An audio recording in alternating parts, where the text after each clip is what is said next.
If you're tired of these promos, supporters get the podcast early and ad-free. Just go to donate.bogosity.tv for the links to sign up.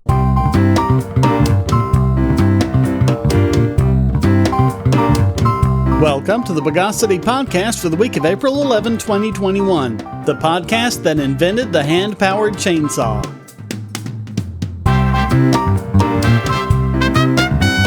This is your host, Shane Killian. Let's de-ionize the news of the bogus. We covered the Oracle v. Google case back when it was going through the lower courts. This is the one where Oracle laughably said that an API, an application programming interface, was copyrightable, not just the code itself. We commended both the judge and the jury in the original case for their diligence in working hard to understand the issues, which included the judge learning to code, to deliver the sensible decision in favor of Google. And then the Federal Circuit Court screwed up and, without even attempting to understand the issue, reversed the decision and found in favor of Oracle. So now it's gone to the Supreme Court, and they found in favor of Google, which is good, but it's a case of coming to the right decision for the wrong reason. They declined to decide whether or not software APIs are copyrightable, and instead found, quote, Google's copying of the Java SE API, which included only those lines of code that were needed to allow programmers to put their accrued talents to work in a new and transformative program, was a fair use of that material as a matter of law. Justice Breyer, writing the opinion of the majority, ruled, given the rapidly changing technological, economic, and business-related circumstances, we believe we should not answer more than is necessary to resolve the parties' dispute. We shall assume, but purely for argument's sake, that the entire Sun Java API falls within the definition of that which can be copyrighted. We shall ask instead whether Google's use of part of that API was a fair use. Unlike the Federal Circuit, we conclude that it was. So they did not rule that APIs were copyrightable, they just said that, even if they were, Google's use of the Java API fell under fair use.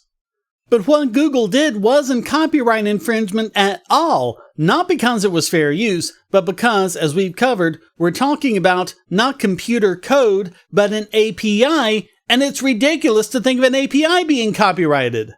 Hey, we're voluntarily giving you information on how to develop a certain software interface, but if you actually develop it, we'll sue! As for his contention that this was because the industry was rapidly changing, the basic concept here, that of an API, is not. The term dates back more than half a century, all the way back to 1968, and the concept itself dates back even earlier, all the way back to 1949, with modular software libraries written for the EDSAC, the world's first stored program computer. In all that time, no one's ever even tried to claim a copyright on an API before Oracle. And as software engineer Joshua Block pointed out, the concept was more discovered than invented. The dissenters, Thomas and Alito, were completely out to lunch on this one. Thomas did make a good point that the majority skipped over the question of whether the API is copyrightable, but he completely blew it when he assumed that it was. In his dissent, he wrote, The Copyright Act expressly protects computer code. But an API is not computer code. Thomas bases pretty much his entire dissent on the fact that he calls APIs declaring code. I looked and I can't find the term declaring code mentioned anywhere outside of this case. It's just not a term of art in computer programming. Not only that, he doesn't even mention the term API once in his entire dissent, whereas the judgment itself used the term extensively. One wonders why. Quote, Google also contends that declaring code is not copyrightable because the merger doctrine bars copyright protection when there is only one way to express an idea. There may have been only one way for Google to copy the lines of declaring code, but there were innumerable ways for Oracle to write them. His line of thinking completely eludes me. Oracle had to have chosen one of those innumerable ways, and when it did, Google was stuck with using that particular way to make software compatible with the API. Quote, The majority holds otherwise, concluding that every factor favors Google by relying in large part on a distinction it draws between declaring and implementing code, a distinction that the statute rejects. Let me say it again. There is no such thing as declaring code, and therefore it's impossible for the statute to distinguish it or not. The term is API, and the statute absolutely was not written to cover APIs. Oracle's claims about the statute are way non-standard and haven't ever had anything to do with the way the industry has run since then. This is a bit like saying you can copyright not a piece of music, but the concept of sheet music. I would remind you that the jury those two were going against took extensive notes on all sorts of technical issues, took them home to study them, and delivered a sensible verdict as a result. The judge did likewise, and even took the additional step of learning to program. The justices clearly didn't do that, and ignored pretty much everything the jurors learned. The dissenters don't even understand the difference between software and a software API, and the majority declared Google's specific use of the API as fair use instead of doing what they should have done, ruled that APIs are not copyrightable as the whole industry has been behaving for decades. Without such a decision, that uncertainty is going to be hanging over developers like the sword of Damocles, developers who now have to wonder if they will be sued out of the blue just for using an API.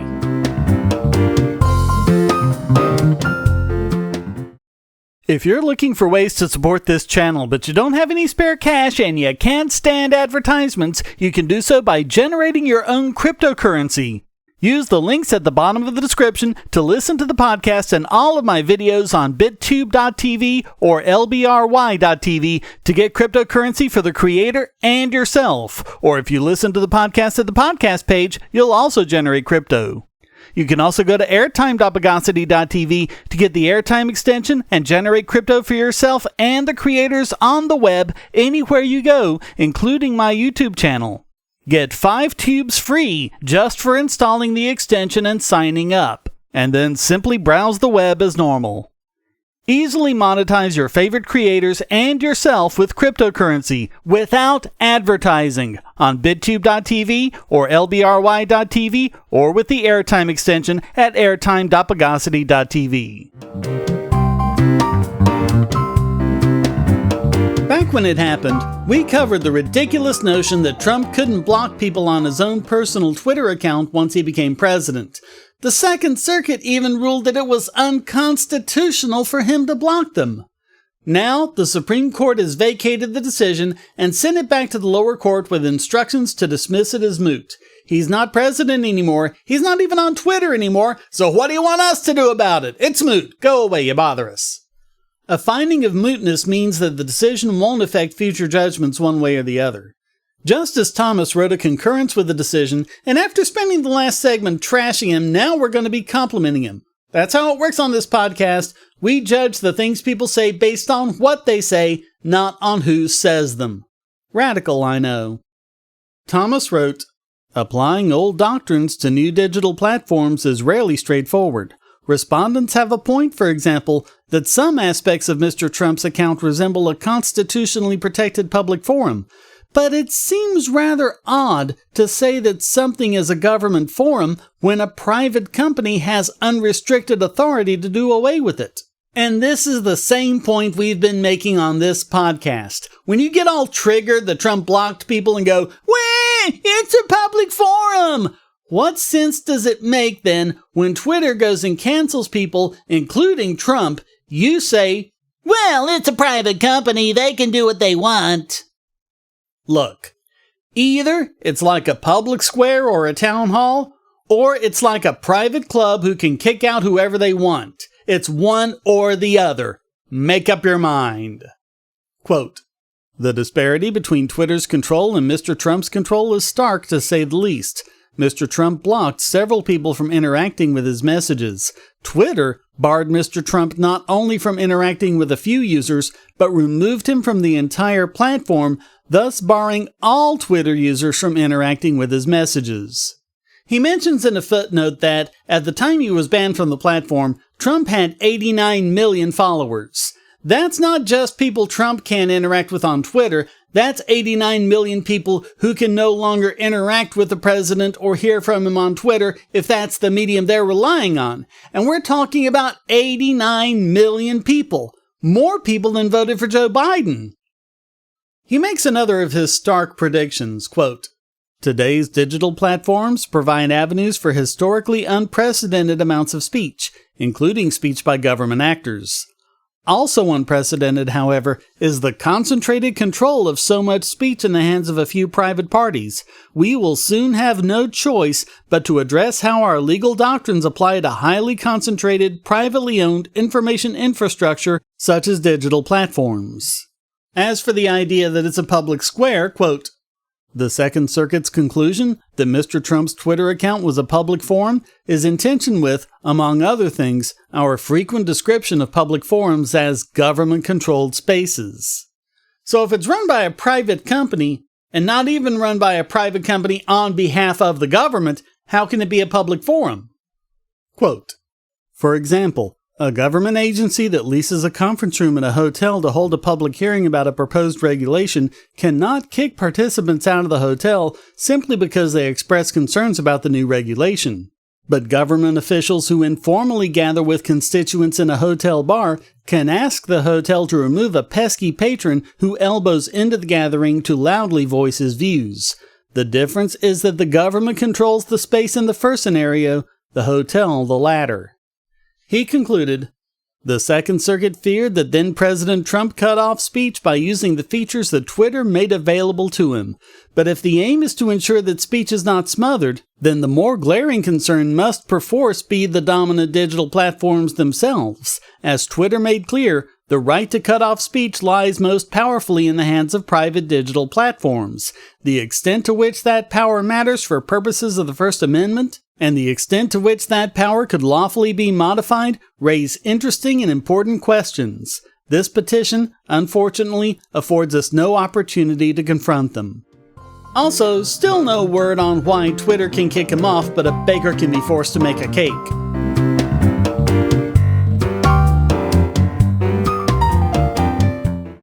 If you're on the Wi-Fi in a coffee shop or hotel, anyone on that network can get your traffic. Do you really trust all of those strangers? For that matter, do you really trust your ISP? A VPN can protect you from prying eyes, disguise your location, and even foil government censors. It's essential in this day and age, so go to vpn.bogosity.tv and you'll be taken to BoxPN. Starting at just $2.99 a month, you can get unlimited high-speed connections to VPN servers all over the world, and they don't log connections, so your privacy is assured. Traveling abroad, just VPN home, and don't worry about what those other governments are doing. Back at home, stop your ISP from traffic shaping and messing with the quality internet access you're paying good money for. You can connect from multiple machines at once, including your smartphone or tablet, and it supports all the secure standards, including OpenVPN and SSTP.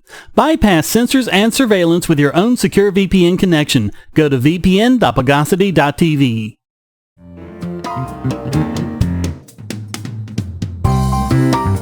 Another story about things we've been covering in the past is TorrentFreak once again receiving DMCA takedown notices, even though the site has never posted any pirated content of any kind. They're a news source posting stories primarily about copyright and related issues. Now, Google has received a takedown notice demanding the delisting of a TorrentFreak article about how much The Mandalorian was being pirated. And it wasn't even Disney that did it. Just in case you think they're asking for it by having a name like TorrentFreak, I would point out that other sites that get bogus notices like this are IMDb, Wikipedia, Justice.gov, and even NASA. Apparently, you can't even post news saying that The Mandalorian is the most pirated TV show of 2020. The takedown request was made by DigiGuardians Incorporated on behalf of GFM Films, and it's not readily apparent who they even are. But the same center sent out notices related to the film The Last Witness, which is owned by GFM Films Sales, a London-based producer and distributor of independent films. What they'd be doing sending takedown notices over The Mandalorian is anybody's guess. But that's the DMCA for you. Anyone can claim anything and demand that it be taken down. And although technically DMCA requests are made under penalty of perjury, despite the zillions of bogus DMCA requests made all the time, no one can seem to find even a single case where one of them was actually prosecuted for perjury. The good news is, Google is apparently not acting on the request, and the page remains listed. By the way, being the most pirated show of 2020 didn't stop Disney from bringing in over $100 million from it. It hasn't turned a profit, but that has more to do with the fact that it reportedly takes $15 million to make a single episode than any amount of piracy.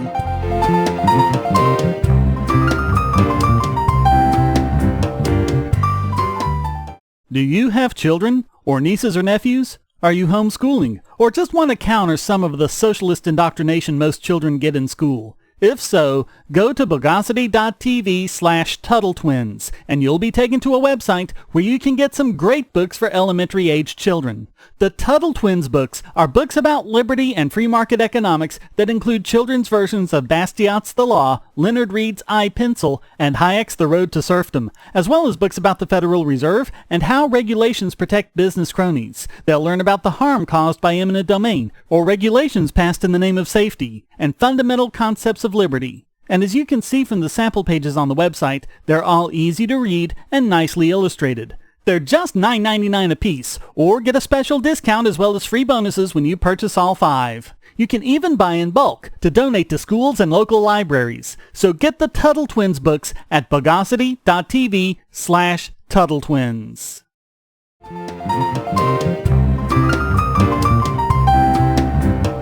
And now it's time to apostrophize this week's biggest Bogon emitter. And this week it goes to Facebook, who just let a database of the personal data of 500 million users get away from them. The data, which include names, emails, genders, and mobile phone numbers, has shown up on a hacker forum for free. Apparently the hack data first showed up on hacker sites last June for $30,000, but now, no charge! What a bargain! The hack data allows people to compromise entire accounts by email phishing and SIM swaps to bypass text-based 2FA, which is why we shouldn't be using text-based 2FA. Facebook published a blog post on April 6 which lamely attempts to save face.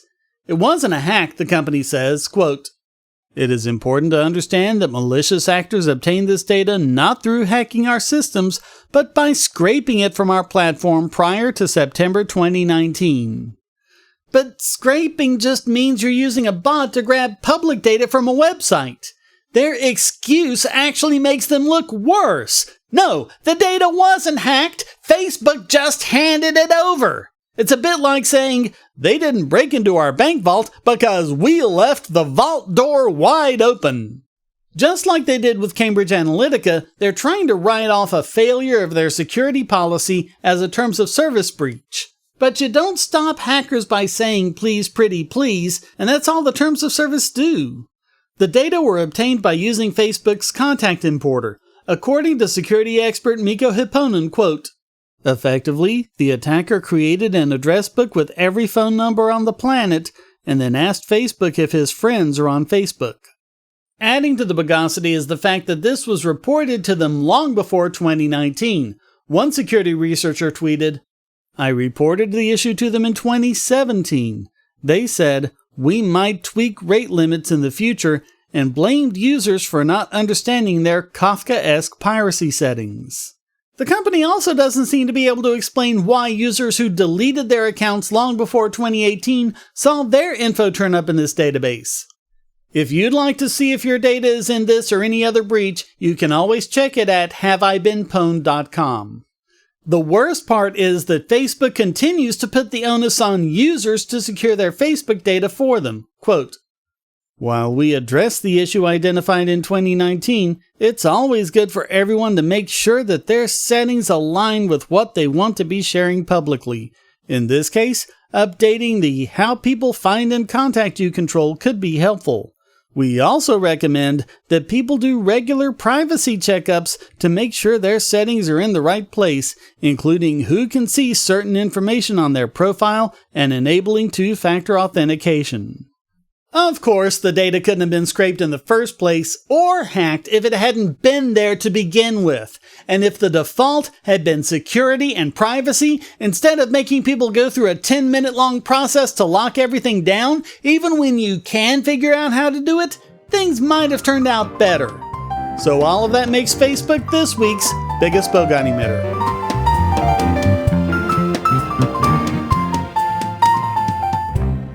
I want to tell you about the eyeglasses I've been wearing for years. As people can see on my videos, I have a very strong prescription, which makes glasses more expensive, especially when I need computer glasses, reading glasses, prescription sunglasses, and most expensively, progressive lenses for general everyday wear.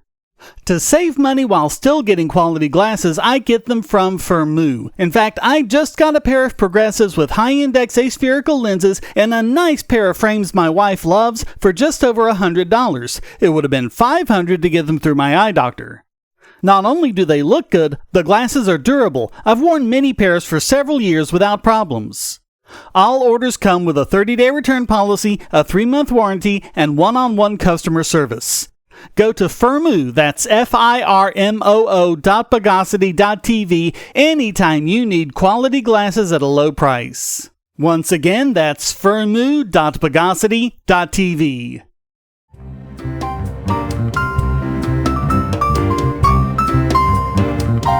And now let's decalcify this week's Idiot Extraordinaire!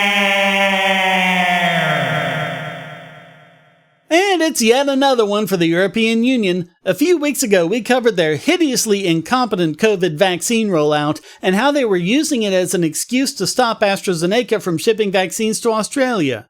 Things haven't improved. Amid skyrocketing new cases, instead of fixing the vaccine rollout policy, or better still, turning it over to the market, EU countries are opting for yet more curfews and lockdowns that didn't work the first 5 times they tried them. Parisian history professor Andrew Hussey, for example, has health issues that make him fast-tracked for the COVID shot. But when he got there, the cupboard was bare, and so the poor prof had none.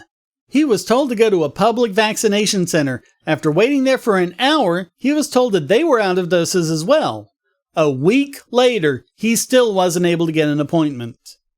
Compounding the issue is the fear that the AstraZeneca shot may cause lethal blood clots. This is based on 84 patients developing blood clots after receiving the shot, 18 of whom died, out of 23 million recipients. Basically, according to these data, your chances of dying from the shot are 0.00008%. And that's just an association. No one has shown that the vaccines cause the blood clots, just that some people got them after the vaccine.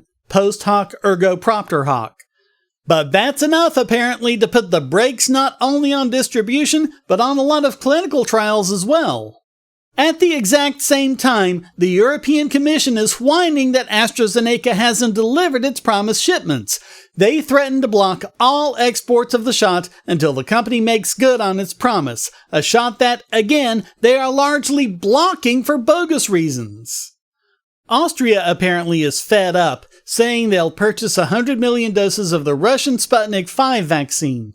French President Emmanuel Macron and German Chancellor Angela Merkel are also apparently in talks with Putin to get the shot. But there's weirdness going on there too. Although the Lancet reported the Sputnik vaccine has an efficacy rate of 91%, Slovakia is claiming that the vaccine that was delivered to them isn't the same one the Lancet studied. Pfizer has said they'd love to help and ship tens of millions of doses, but that's being locked up in EU bureaucracy too. According to Roland Freudenstein, policy director of the Brussels-based Wilfried Martens Center for European Studies, it's weirdly countries like Malta, Hungary, and Lithuania who have vaccinated the most, while others such as Germany lag far behind. Quote, "You have the weirdest combination of countries and governments that are in front and those who are in back. It's impossible to make any kind of rule regarding if they're conservative or progressive, big or small."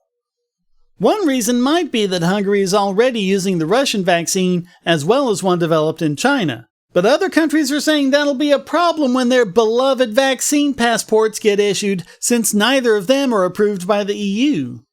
And some, such as Jamie Shai of the Brussels-based Friends of Europe, are saying it's all just Russian propaganda.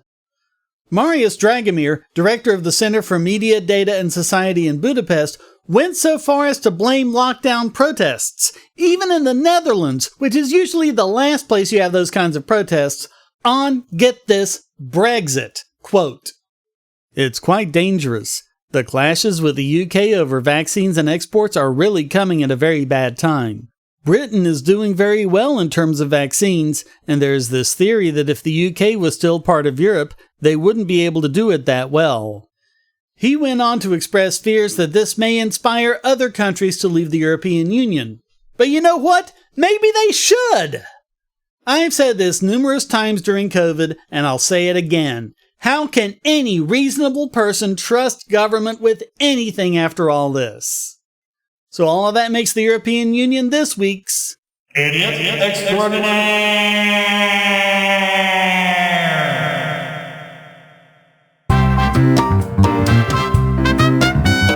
Well, that wraps up this Why Did You Throw the Toilet Out the Window edition of the Bogosity podcast. I hope you enjoyed it. If you did, please go to donate.bogosity.tv for several ways to support, and discord.bogosity.tv to join the discussion.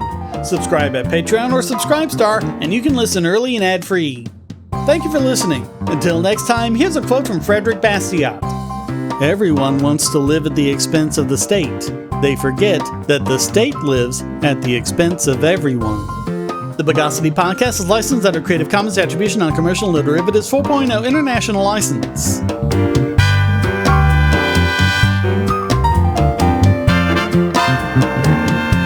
Bogosity.